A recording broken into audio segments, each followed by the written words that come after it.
এই মজলিসে এমন কোনো যুবক কি আছে যেই যুবক বিয়ে করেছেন এই সরিষাবাড়ি বা আশেপাশের যুবক হতে হবে, দূরের লোক না, কারণ কাজ আছে। বিয়ে করেছেন কিন্তু শ্বশুরবাড়ি থেকে কোনো প্রকার যৌতুক নেন নাই।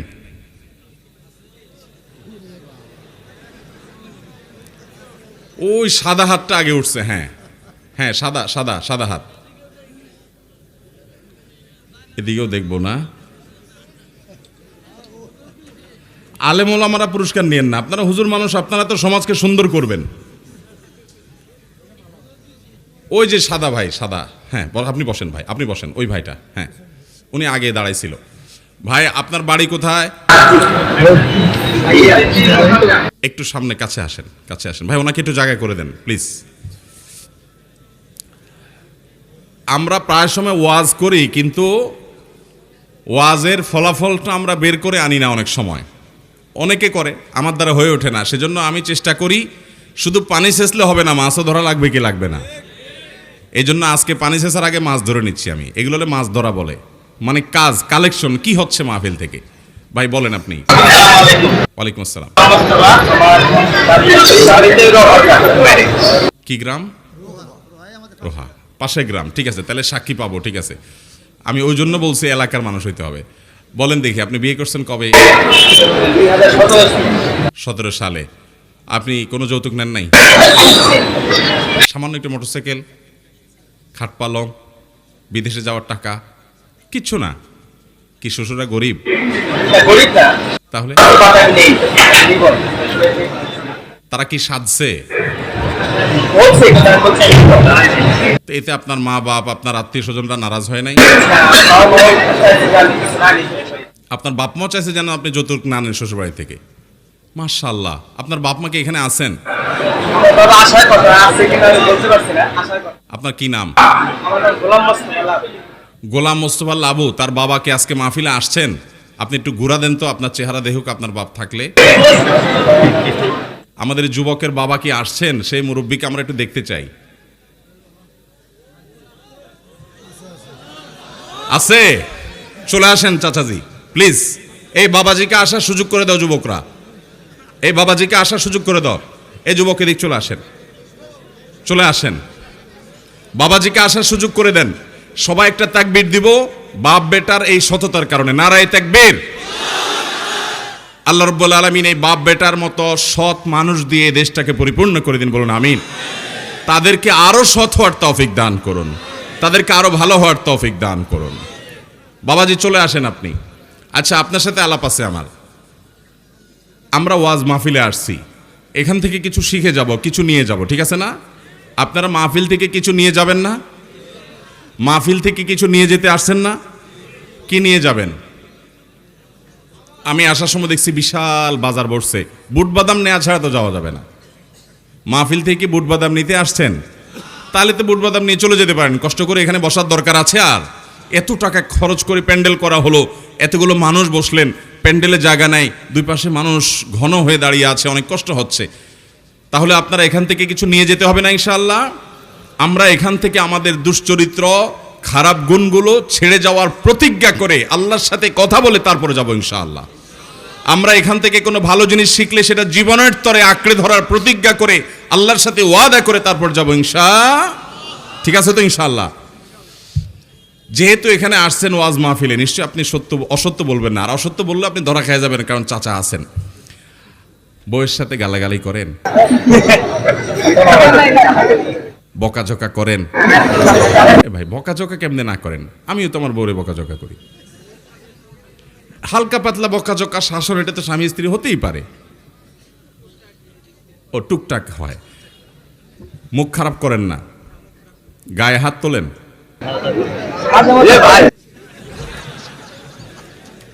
মানে সেটা কি স্বামী স্ত্রী সুলভ রসিকতা থেকে? আহামরি কিছু তো না। মানে এটার কারণে সম্পর্ক নষ্ট হয়ে যায়, উনি বাবার বাড়ি চলে যান, এরকম খারাপ কিছু হয়? কিন্তু সেটাও করবেন না। আমাদের নবী সাল্লাল্লাহু আলাইহি সাল্লাম কখনো কোনো স্ত্রীর গায়ে হাত তোলেন নাই। অতএব সেটার উপর আমল করবেন তো ইনশাআল্লাহ। আপনার ঘটনা আপনার স্ত্রী কিন্তু জেনে যাবে আজকের পরে।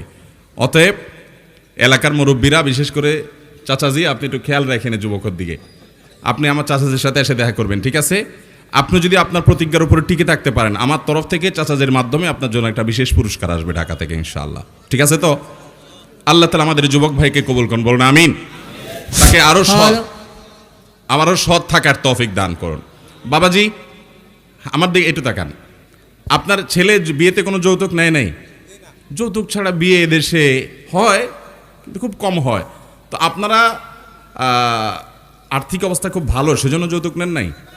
না, এই জন্য না। আমি আমার প্রতিজ্ঞা আছে যে আমি নিজেও নিয়ে নেই, তিনটে ছেলে একটা মেয়ে, যৌতুক নেবও না দেবও না। মাশাআল্লাহ, মাশাআল্লাহ, আল্লাহু আকবার, মাশাআল্লাহ। আমাদের চাচাজি বলছেন উনি নিজে যৌতুক নেন নাই, যৌতুক নেবেনও না, দিবেনও না, এবং ওনার ছেলেদেরকে কোনো ছেলে বিয়েতে তিনি যৌতুক দেন নাই। আল্লাহ তাআলা এরকম চাচার মতো চাচা দিয়ে আমাদের সমাজটাকে ভরে দেন, এবং এই যুবকের মতো যুবক, বরং তাকেও আরো ভালো আদর্শের উপরে প্রতিষ্ঠিত হওয়ার মতো যুবক দিয়ে আমাদের সমাজকে ভরে দেন। মাশাআল্লাহ। বাবাজি আপনি একটু সামনে আসেন, আপনাকে আমি একটু পুরস্কৃত করব। আর ভাই কি করেন আপনি?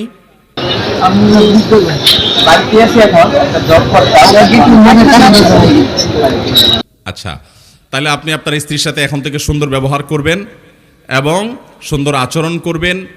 আগে থেকেও করেন আপনি মাশাআল্লাহ, কিন্তু মনোমালিন্য হতে পারে। কিন্তু আমাদের নবী সাল্লাল্লাহু আলাইহি সাল্লাম সাধারণত তার কোনো স্ত্রীর গায়ে তিনি কখনো হাত তোলেন নাই, এবং মুখ খারাপ করা তো জায়েজই নাই। হ্যাঁ, ধমক, বকাঝকা, শাসন সেটা তো হতেই পারে, শরিয়ার গণ্ডির মধ্যে থেকে অবশ্যই সেটা হতে পারে। আল্লাহ তাআলা আপনাকে তৌফিক দান করুন। চলে আসুন বাবাজি, আপনাকে দেওয়ার মতো পুরস্কার আমার কাছে নাই, এগুলো যুবক ছেলেদের বই। আপনি যদি মন কিছু না করেন, আমি আমার তরফ থেকে প্রধান অতিথির মাধ্যমে আপনাকে আমি থাক আপনি দেন, আপনার মাধ্যমে আমি আপনাকে আমাদের প্রধান অতিথির মাধ্যমে আমি 2000 টাকা পুরস্কার দিচ্ছি আমার তরফ থেকে।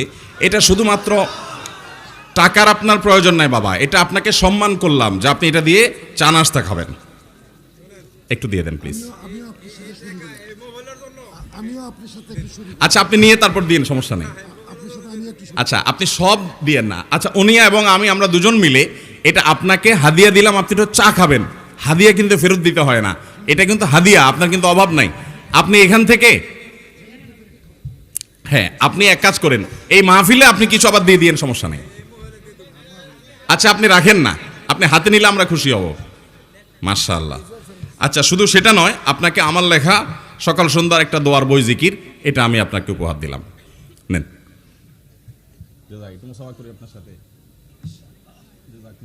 আল্লাহ আপনাকে কবুল করুন, আমরা দোয়া করলাম। আসেন যুবক, আসেন। জাযাকুমুল্লাহ খাইর। ওয়ালাইকুম আসসালাম। যুবক ভাই, আপনি পড়াশোনা কোথায় কদ্দূর করছেন? আচ্ছা মাশাআল্লাহ। আপনাকে আমি একটা বই দিচ্ছি। না, এই বই আপনাকে দেবো না, আমি আপনাকে আমার লেখা বই দিব। এটা একটা আপনার স্ত্রীর জন্য, একটা আপনার জন্য, দুইটা, ঠিক আছে? এবং এই বই নিয়মিত পড়বেন, ঠিক আছে ইনশাআল্লাহ।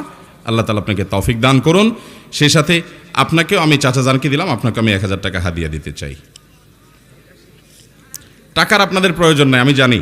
যারা যৌতুক নেয় নাই তারা অর্থলোভী না, কি বলেন? আর যারা যৌতুক খায় তারা অর্থলোভী। যৌতুক নেওয়া হালাল না হারাম? ঘুরায় ফিরায় খাইলে অনেকে ডাইরেক্ট খায় না, বলে যে হাওলাত দেন, হাওলাত আছে না নাই? এদের মতো ছোট লোক আল্লাহর জমিনে আর হতে।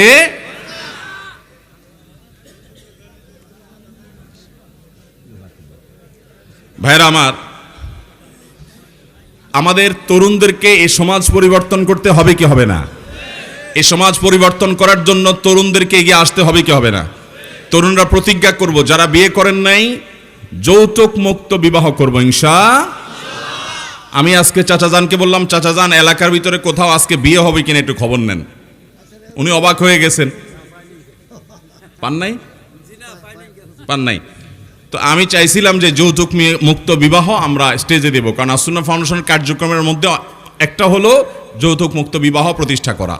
যুবক ভাইয়েরা একটা কথা ভালো করে শুনে রাখেন, একজন মেয়ে জন্মের পর, বরং জন্মের আগে থেকে তার মা তাকে 10 মাস গর্ভে ধারণ করেন, এরপর কষ্ট করে ভূমিষ্ঠ করেন, এরপরে এই বাচ্চা মেয়েটাকে বিয়ের উপযুক্ত হওয়া পর্যন্ত শত শত হাজার হাজার লক্ষ লক্ষ টাকা খরচ করে তাকে ভরণ পোষণ দিয়ে, চিকিৎসা দিয়ে, শিক্ষা দিয়ে সার্বিকভাবে তাকে একজন পূর্ণাঙ্গ মানুষে পরিণত করেন।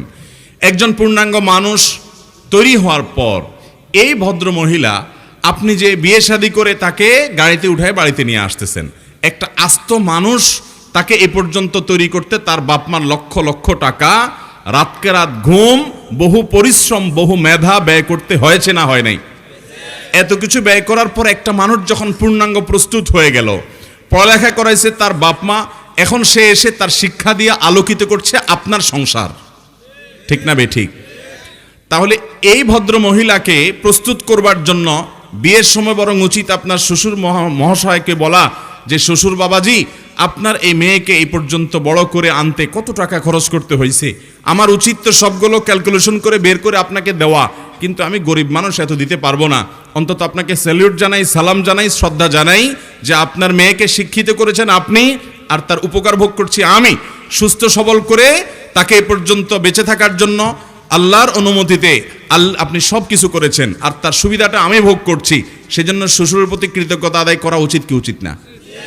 সেই জায়গায় কৃতজ্ঞতা আদায় করা তো দূরের কথা, উল্টা বরং শ্বশুরের কাছে খাট পালং চাওয়া, এর চাইতে বড় ছোট লোকই, এর চাইতে বড় ডাকাতি, এর চাইতে বড় অন্যায়, এর চাইতে বড় জুলুম, এর চাইতে বড় অবিচার আল্লাহর জমিনে আরেকটা হতে।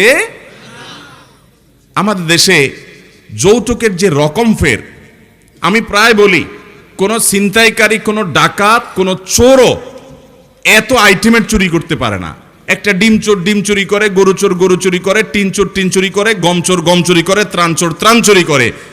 কিন্তু যারা যৌতুক খায় এরা বিয়ের সময় নগদ টাকা নেয়, খাট পালং নেয়, মোটরসাইকেল নেয়, টেলিভিশন নেয়, ফ্রিজ নেয়, বিদেশে যাওয়ার ভিসা নেয়, ভিসা নেওয়ার টাকা নেয়, ফলের সিজনে ফল নেয়, আবার রমজান মাস আসলে ইফতারি নেয়, কোরবানি আসলে গরু ছাগল নেয়, গরু ছাগলের মাথা নেয়, রান নেয়, গোশত নেয়, তারপরে শীতের সময় পিঠা নেয়। আছে না নাই? আরে ভাই, চাঁদাবাজও তো দুনিয়াতে এরকম দেখবেন না যে চাঁদাবাজি করার সময় বলে যে আমার শুধু টাকা দিলে হবে না, আমাকে আমের সিজনে আম কাঁঠাল পাঠাইতে হবে, শীতের সিজনে আমার পিঠা পাঠাইতে হবে। এরকম কোনো চাঁদাবাজ পাইছেন আপনারা আজ পর্যন্ত?